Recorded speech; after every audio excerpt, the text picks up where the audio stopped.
কাশ্মীরের পেহেলগাম ইস্যুতে পাকিস্তানের বিরুদ্ধে সামরিক অভিযানের নামে ভারত। সংঘাত চলে মূলত লাইন অফ কন্ট্রোল বা এলওসিতে। অভিযানে 250 জনের বেশি ভারতীয় সেনা নিহত হয়েছে বলে জানিয়েছে সামরিক ও কূটনৈতিক সূত্র।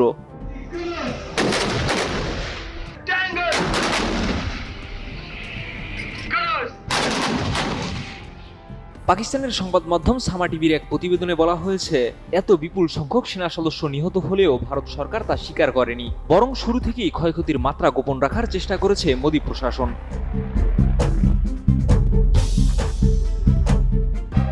প্রতিবেদন অনুযায়ী নিহত সেনাদের মধ্যে রয়েছেন 3 জন রাফাল পাইলট সহ মোট 4 জন পাইলট, ভারতীয় বিমান বাহিনীর 7 জন সদস্য, জিটপ পোস্টে কর্মরত 5 জন সেনা, 93 ইনফ্যান্ট্রি ব্রিগেড হেডকোয়ার্টারের 9 জন সদস্য এবং S-400 ক্ষেপণাস্ত্র প্রতিরক্ষা ইউনিটের 5 জন অপারেটর।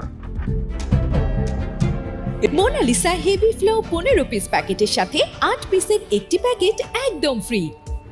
এছাড়া সামরিক সূত্র বলছে, রাফাল ফাইটার জেট ধ্বংস, কৌশলগত ঘাঁটি ক্ষতি এবং যুদ্ধবিমান ভূপাতিত হওয়ার ঘটনা শুরুতেই ধামাচাপা দিতে চেয়েছিল ভারত, কিন্তু পরে একাধিক উচ্চপদস্থ জেনারেল এবং কূটনৈতিক কর্মকর্তারা বিষয়টি স্বীকার করতে বাধ্য হন।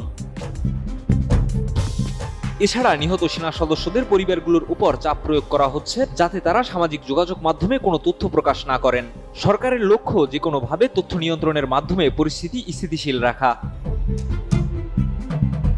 প্রতিবেদনে আরও বলা হয়েছে, ভারত সরকার 100 জনেরও বেশি নিহত সেনাকে মরণোত্তর সম্মাননা প্রদানের পরিকল্পনা করছে, তবে তা কোনো আনুষ্ঠানিক আয়োজন করে নয়, বরং জনতার দৃষ্টি এড়িয়ে গোপনে।